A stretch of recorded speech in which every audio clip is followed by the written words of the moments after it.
We are on the air. We are talking entrepreneurship. My name is Jeffrey Davis. I am the host of Radio Entrepreneurs, and welcome back, my entrepreneurial friends, to Radio Entrepreneurs 2017 edition. And we will have entrepreneurs all year long. That was David Soper.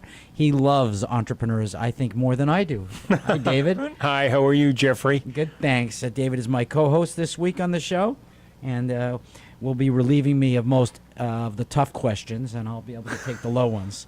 Our next guest, Sean Gallagher of Influence Success. Welcome to the show. Thank you very much. Tell us about Influence Success. Our company is focused on helping teams get more done with less friction and more fun. So we work with mostly senior leadership teams, but also cross-functional teams and even teams down to the shop floor. Tell us a little bit about your background and what led to where you are today, and then we'll talk a little bit more about a intellectual team, emotional, and intelligence. I want to know what that is. Intelligence. Yeah. It's interesting when we look back at our careers about how we got started and where we ended up. Right. So I started with 3M almost out of college in sales. And 3M was kind enough to put me through graduate school. I was always interested in entrepreneurship, and I went to Babson to get an MBA, which is, I think, the top-ranked entrepreneurial school in the country.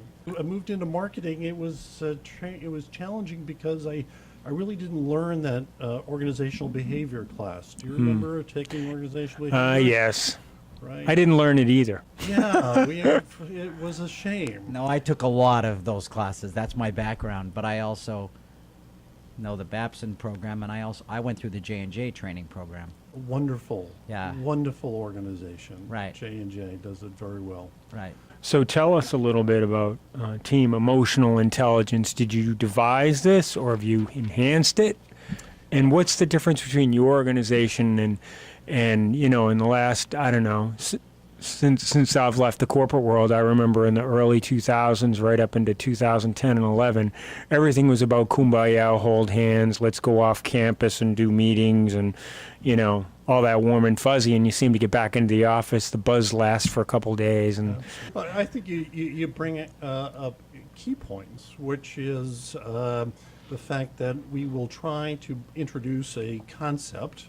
Right, we go off to a one-day event and we focus on it, and then we come back and we think everything's going to change. And people change slowly.